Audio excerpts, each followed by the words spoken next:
سورة البقرہ آیت نمبر 109 اعوذ باللہ من الشیطان الرجیم بسم اللہ الرحمن الرحیم ود کثیر من اہل الکتاب لو یردونکم من بعد ایمانکم کفارا حسدا من عند انفسهم من بعد ما تبین لهم الحق فاعفوا واصفحوا حتى یأتی اللہ بامرہ ان اللہ علی کل شیء قدیر۔ ترجمہ: ود کثیر چاہا بہت، من اہل الکتاب اہل کتاب میں سے، لو یردونکم کاش تمہیں لوٹا دیں، من سے، بعد بعد، ایمانکم تمہارا ایمان، کفارن کفر میں، حسدن حسد، من عند وجہ سے، انفسہم اپنے دل، من سے، بعد بعد، ما جبکہ، تبینہ واضح ہو گیا، لہم ان پر، الحق کو حق، فاعفو پس تم معاف کر دو، واصفحوا اور درگزر کرو، حتی یہاں تک، یاتی اللہ اللہ لائے، بامرہ اپنا حکم، ان اللہ بے شک اللہ، علی پر، کل شیء ہر چیز، قدیر قادر۔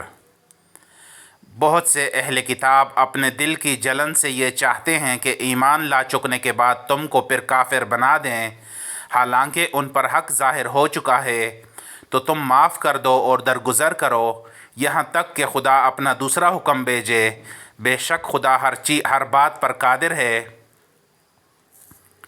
بے شک خدا ہر بات پر قادر ہے۔ قومی عصبیت باعث شقاوت ہے۔ ابن عباس سے مروی ہے کہ حی بن اخطب اور ابو یاسر بن اخطب یہ دونوں یہودی سب سے زیادہ مسلمانوں کے حاسد تھے، لوگوں کو اسلام سے روکتے تھے اور عربوں سے جلتے تھے۔ ان کے بارے میں یہ آیت نازل ہوئی۔ کعب بن اشرف کا بھی یہی شغل تھا۔ زہری کہتے ہیں اس کے بارے میں یہ آیت نازل ہوئی ہے، یہ بھی یہودی تھا اور اپنے شعروں میں حضرت محمد صلی اللہ علیہ وآلہ وسلم کی ہجو کیا کرتا تھا، گو ان کی کتاب میں حضور صلی اللہ علیہ وآلہ وسلم کی تصدیق موجود تھی، اور یہ بخوبی حضور صلی اللہ علیہ وآلہ وسلم کی صفتیں جانتے تھے اور آپ کو اچھی طرح پہچانتے تھے۔ پھر یہ بھی دیکھ رہے تھے کہ قرآن ان کی کتاب کی تصدیق کر رہا ہے۔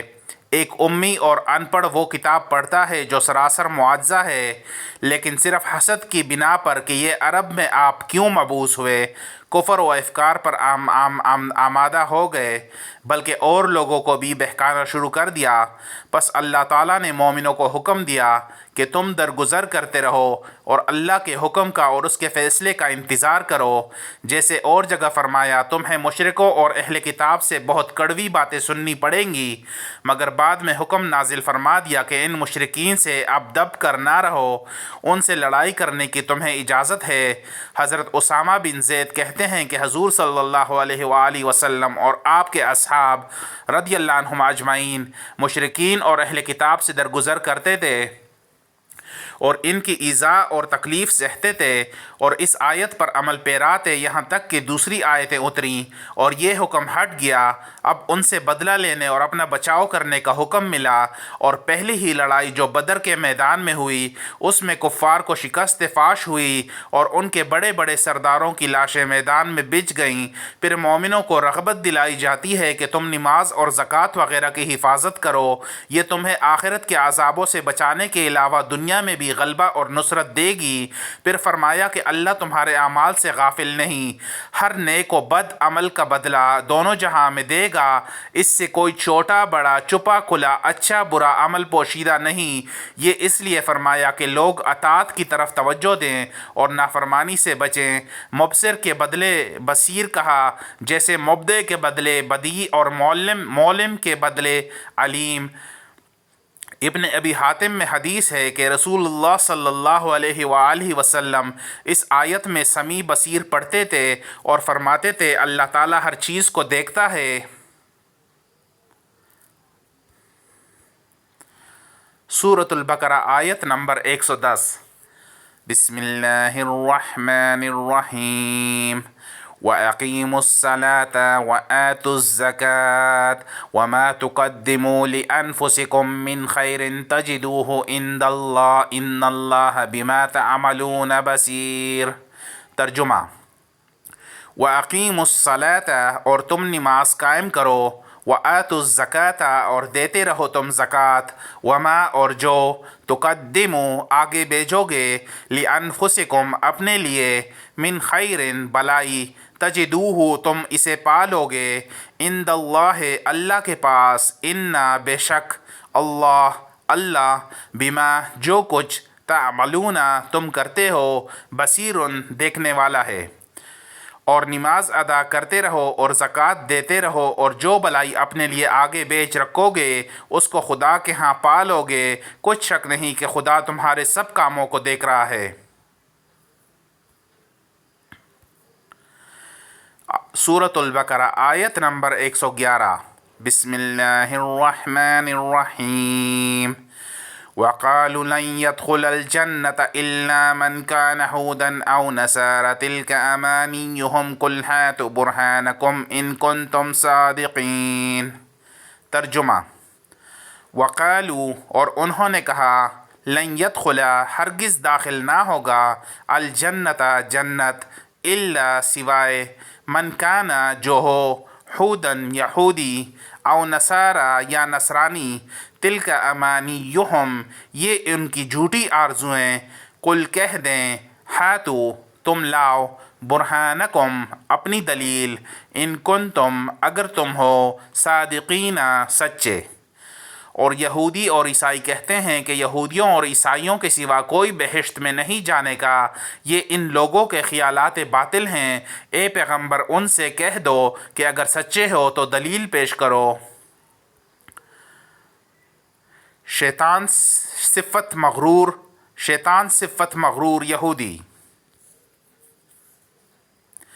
یہاں پر یہودیوں اور نصرانیوں کے غرور کا بیان ہو رہا ہے کہ وہ اپنے سوا کسی کو کچھ بھی نہیں سمجھتے اور صاف کہتے ہیں کہ ہمارے سوا جنت میں کوئی نہیں جائے گا۔ سورہ مائدہ میں ان کا ایک قول یہ بھی بیان ہوا ہے کہ ہم اللہ تعالیٰ کی اولاد اور اس کے محبوب ہیں، جس کے جواب میں قرآن نے کہا کہ پھر تم پر قیامت کے دن عذاب کیوں ہوگا۔ اس طرح کے مفہوم کا بیان پہلے بھی گزرا ہے کہ ان کا دعویٰ یہ بھی تھا کہ ہم چند دن جہنم میں رہیں گے، جس کے جواب میں ارشاد باری ہوا کہ یہ دعویٰ بھی محض بے دلیل ہے۔ اسی طرح یہاں ان کے ایک دعوے کی تردید کی اور کہا کہ لاؤ دلیل پیش کرو، انہیں عاجز ثابت کر کے پھر فرمایا کہ ہاں جو کوئی بھی اللہ تعالیٰ کا فرما بردار ہو جائے اور خلوص و توحید کے ساتھ نیک عمل کرے، اسے پورا اجر و ثواب ملے گا۔ جیسے اور جگہ فرمایا کہ یہ اگر جھگڑیں تو ان سے کہہ دو کہ میں اور میرے ماننے والوں نے اپنے چہرے اللہ کے سامنے متوجہ کر دیے ہیں۔ غرض یہ ہے کہ اخلاص اور مطابقت سنت ہر عمل کی قبولیت کے لیے شرط ہے، اور سنت ہر عمل کی قبولیت کے لیے شرط ہے، تو اسلم وجہہ سے مراد خلوص اور وہوا محسن سے مراد اتباع سنت ہے۔ نرا خلوص بھی عمل کو مقبول نہیں کرا سکتا جب تک سنت کی تابعداری نہ ہو۔ حدیث شریف میں ہے کہ جو شخص ایسا عمل کرے جس پر ہمارا حکم نہ ہو وہ مردود ہے، مسلم۔ پس رہبانیت کا عمل گو خلوص پر مبنی ہو لیکن تاہم اتباع سنت نہ ہونے کی وجہ سے وہ مردود ہے۔ ایسے ہی اعمال کی نسبت قرآن کریم کا ارشاد ہے، آیت وَقَدِمْنَا إِلَىٰ مَا عَمِلُوا مِنْ عَمَلٍ فَجْعَلْنَاهُ هَبَاءً مَنْثُورًا۔ سورۃ الفرقان آیت نمبر 23، یعنی انہوں نے جو اعمال کیے تھے ہم نے سب رد کر دیے۔ دوسری جگہ فرمایا کافروں کے اعمال ریت کے چمکیلے تودوں کی طرح ہیں جنہیں پیاسا پانی سمجھتا ہے لیکن جب اس کے پاس جاتا ہے تو کچھ نہیں پاتا۔ اور جگہ ہے کہ قیامت کے دن بہت سے چہروں پر ذلت برستی ہوگی، جو عمل کرنے والے تکلیفیں اٹھانے والے ہوں گے اور بھڑکتی ہوئی آگ میں داخل ہوں گے، اور گرم کھولتا ہوا پانی انہیں پلایا جائے گا۔ حضرت امیر المومنین عمر بن خطاب نے اس آیت کی تفسیر میں حضرت امیر المومنین عمر بن خطاب رضی اللہ عنہ نے اس آیت کی تفسیر میں مراد یہود و نصارہ کے علماء اور عابد لیے ہیں۔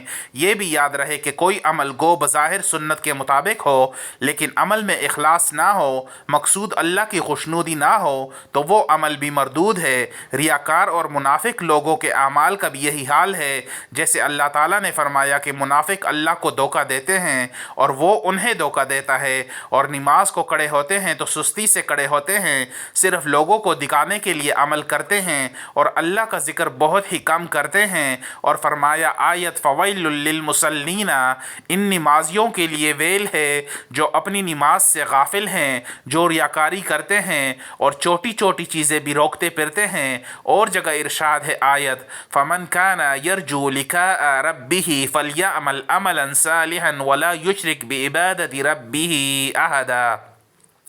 سورۃ الکہف آیت نمبر 110۔ جو شخص اپنے رب کی ملاقات کا آرزو مند ہو اسے نیک عمل کرنا چاہیے اور اپنے رب کی عبادت میں کسی کو شریک نہ کرنا چاہیے۔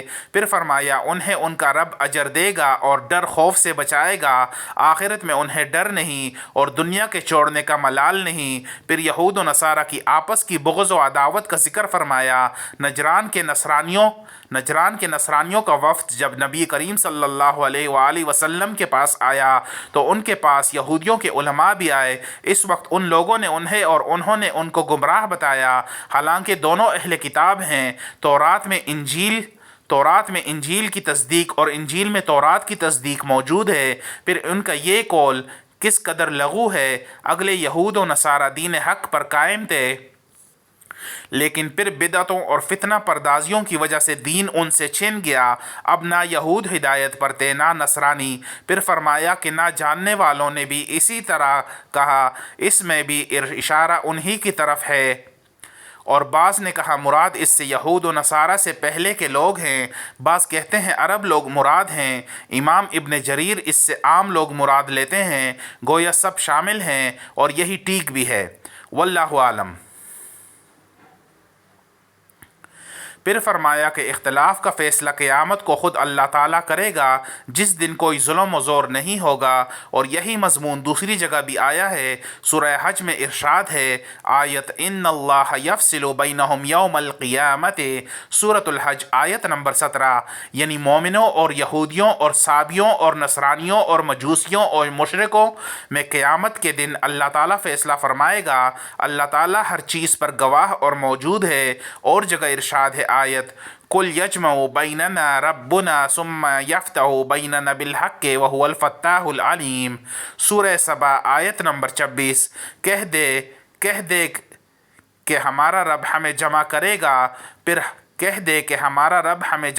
گا، پھر حق کے ساتھ فیصلہ کرے گا، وہ باخبر فیصلے کرنے والا ہے۔